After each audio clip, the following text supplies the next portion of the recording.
देखने का, तेरे को क्या करना है, विदेश जाना है? तो पत्नी ने कहा कि दिखाता है कि मैं जाऊं।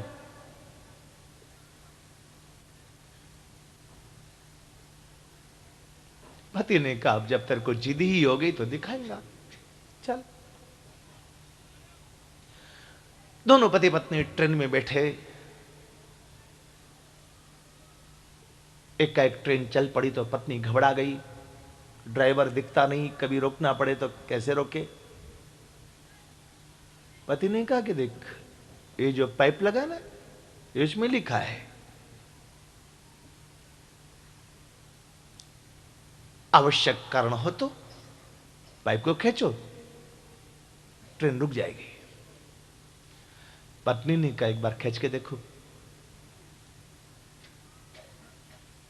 पति ने कहा 500 रुपया जुर्माना है, देगी तू? पत्नी ने कहा बस ना 500 ना, मैं 1000 रुपया घर से लेके आई पहले। तो पति ने कहा कि 1000 रुपया पानी में फेंकने के लिए लाई? अरे बोले लगेगा लगेगा ना, कोई बात नहीं, एक बार मैं ट्रेन को रोक के देख तो लूंगी। पति ने कहा रहने दे, मैं कहता हूं मान जा, 1000 रुपया बर्बाद हो जाएगा। तब तक तो अब देखते हैं वो पहले जनरल कोच होता था ना, अब भी जनरल कोच में ऊपर में सामान रखने का भी होता, तो उसमें ऊपर में आदमी सो भी जाता है। एक बूढ़ा दादाजी सोया हुआ था। पत्नी ने कहा कि मैं पाइप खींच के देखती हूँ, जब ट्रेन रुकेगी और कोई पूछेगा ना तो दादाजी का नाम ले देंगे कि वो सोया ऊपर खींचने वाला। बूढ़ा दादाजी नींद में नहीं था, उसने सारी बात सुनी थी। जैसे ही चैन खींची, ट्रेन रुकी, गार्ड टीटी सब दौड़े दौड़े आए कि कहीं कोई बम तो नहीं रखा। आजकल बम बड़ा मामला विचित्र है। पहले मंदिर में लोग बोलते थे बोल बम, तो शांति मिलती थी, और अब कहीं बोल बम हो जाए तो अशांति हो जाती है।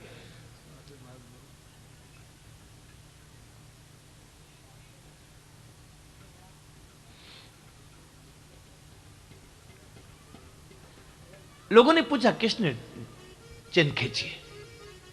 पति तो जानता था, इसलिए उसने मुंह बाहर किया कि अब जो होना होगा होगा ना। पत्नी बहुत बोली, हमें क्या जरूरत थी, हमें तो जल्दी पहुंचना था, ये बूढ़ा बाबा ऊपर से दादाजी इसने क्या खींची? तो गार्ड ने दादाजी को जगाया कि आपने चैन खींची, इतने बूढ़े हो आपको समझ ही नहीं आती। तो बूढ़ा ने कहा क्या करता, चैन नहीं खींचता तो इसने मेरा 1000 रुपया ले लिया। विश्वास नहीं तो देखो, हैक नहीं देखा तो 1000 का नोट नया नया था, निकला था उस समय पर था।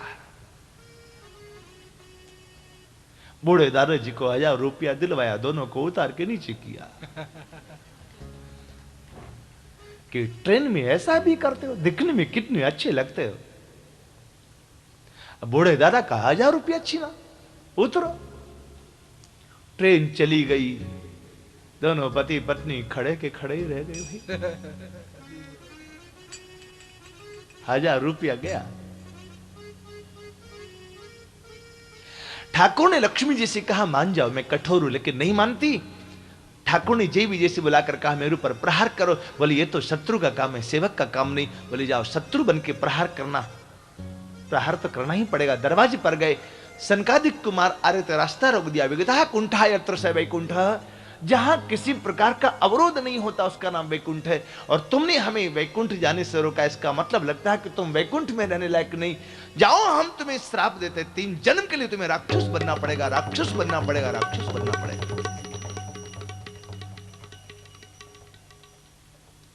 जय विजय ने प्रणाम करके क्षमा याचना की, पता नहीं हमने आपको क्यों रोका, हमारे अपराध को क्षमा कर दीजिए। सनकादिक कुमारों ने कहा कि द्वारपाल तो होता ही ये देखने पूछने जांचने के लिए, आपने तो अपना काम किया लेकिन हमें क्रोध क्यों आ गया पता नहीं। दोनों पक्ष पछता रहे थे। तब तक तो श्री ठाकुर जी पधारे लक्ष्मी जी के साथ और कहने लगे, मेरे सेवकों से जो अपराध हो गया उसके लिए मुझे क्षमा कर दीजिए।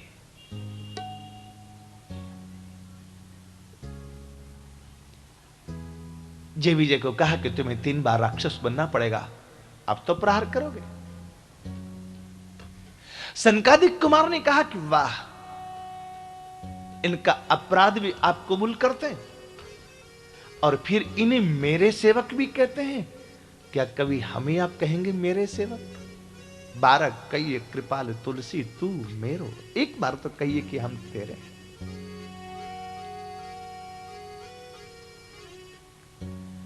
जय विजय को देख करके सनकादिक कुमार रो पड़े और बोले, इनके 3 जन्म के श्राप में पहले जन्म में हम इनका उद्धार करवाएंगे। लक्ष्मी जी ने कहा, मैं मां हूं ना, दूसरे जन्म में मैं उद्धार करवाऊंगी। ठाकुर जी ने कहा, 3 ही जन्म का श्राप लगाया रहा, हम 3 ही लोग इसमें बीच में पड़े, तीसरे जन्म में मैं उद्धार करूंगा। ये बात नरसिंह पुराण में व्यास जी ने कहा। जय विजय से कहा, जाओ, संत का अपराध करने वाला संकर्षण हो, यहां तक कि भगवती लक्ष्मी हो, उसको भी मैं अपने से दूर कर सकता हूं। अरे मेरा हाथ भी यदि संत का अपराध करने वाला हो तो इसको काट के फेंक सकता हूं। मेरे भक्त का, मेरे संत का अपराध करे मुझे अच्छा नहीं लगता। जय विजय ने कहा, ठीक है, जाते हैं, पर एक बात कहें, किसी देश में रहे, किसी वेश में रहे, किसी देश में रहे, किसी देश में रहे, किसी देश में रहे, किसी वेश में रहे, किसी देश में रहे, किसी वेश में रहे, पर तुम्हारे ही कहलाएंगे, जहां भेजो वहीं जाएंगे, पर तुम्हारे ही कहलाएंगे, जहां भेजो वहीं जाएंगे, जो बनाओ सो बन जाएंगे, जहां भेजो वहीं जाएंगे, जो बनाओ सो बन जाएंगे, जहां भेजो वहीं जाएंगे। हरि हरि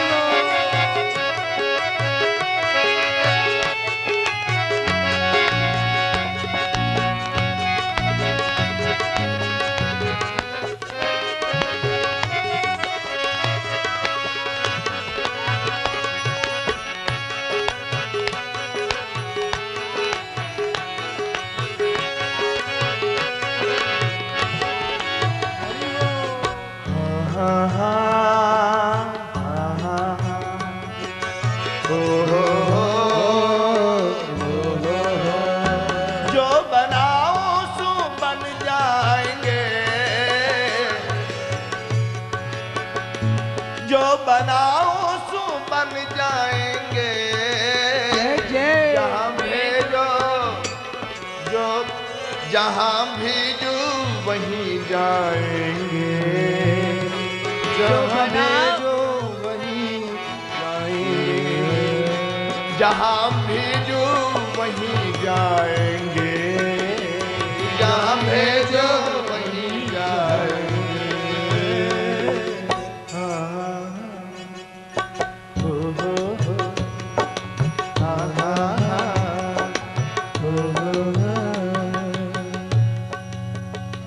कुछ दिनों तक धरा पे रहेंगे, आप भेजते तो जाते हैं, जो चाहो वही हम करेंगे, तेरी आज्ञा का पालन करते हुए आखिर लौट के तो यहीं आना है।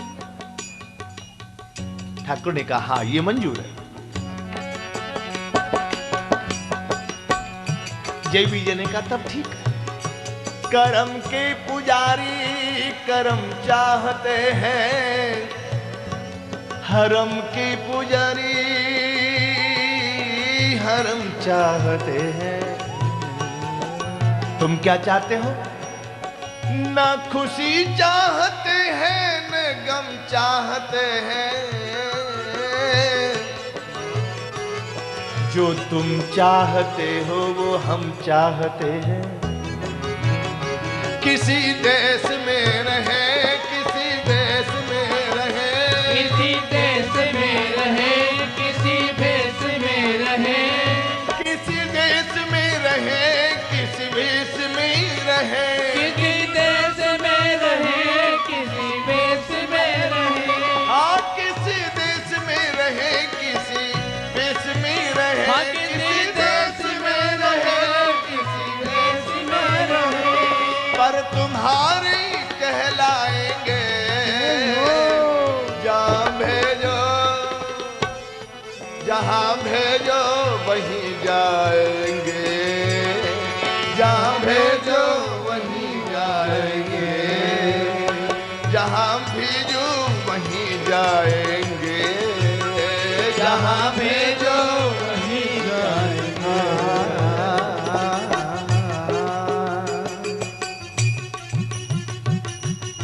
इन्हें श्राप लग गया, 3 जन्म के लिए राक्षस बनना है, तो इनके लिए माता पिता भी तो वैसे होने चाहिए थे। कश्यप और दिति माता पिता के रूप में चुने गए। हिरण्याक्ष, हिरण्यकश्यप नाम के 2 पुत्र हुए। कठोर आराधना की, और कठोर आराधना क्या, वो जो करना था उसकी, कश्यप जी आराधना में लगे थे। दिति ने एक दिन संध्या समय में आकर कहा मुझे पुत्र चाहिए। कश्यप जी ने कहा खबरदार, संध्या काल में 4 काम नहीं होता। संध्या काले तो संप्राप्ति चतुष्कर्माणि वर्जित। क्या क्या? आहारे मैथुन निद्राम स्वाध्याय विशेषता। क्यों क्या होता? बोले आहारे जायते व्याधि, गर्भे दुष्टिश्च जायते, निद्रयामृत लक्ष्मी, स्वाध्याय मूर्खो भवेत। संध्या समय में कोई खावे पिए तो बीमारी होती है। संध्या समय में पति पत्नी का मिलन होवे तो दुष्ट संतान का जन्म होता है। संध्या समय में कोई सो जाए तो घर की लक्ष्मी रूठ के चली जाती है। संध्या समय कोई पढ़े, बुद्धि खत्म हो जाती है। आजकल बच्चे लोग स्कूल जाते हैं, 2-3 बजे स्कूल से आएंगे, खाना खाएंगे, थोड़ी देर टीवी देखते देखते सो जाएंगे, फिर 5 बजे उठे खेलने के लिए जाएंगे, और जैसे सूर्यास्त होने लगेगा ऐसे टीचर पढ़ाने के लिए आएगा, मम्मी कान पकड़ के बैठाएगी पढ़ो।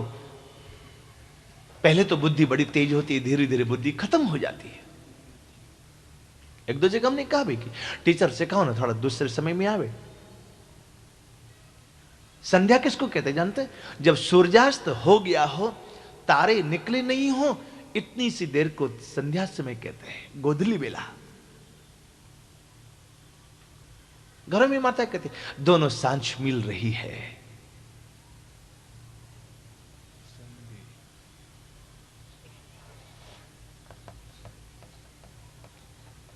लोग कहते क्या करे, टीचर मानते ही नहीं है। हमने कहा टीचर जो नहीं मानी, ये तो टीचर रहे ही है, तुम्हारे बेटे को जरूर फटीचर बनाएंगे। फिर ये संध्या काल में नहीं पढ़ना चाहिए। और वैसे भी तो आजकल हम टीचर को तनख्वाह देके बुलाते ना, नौकर बना के बुलाते हैं।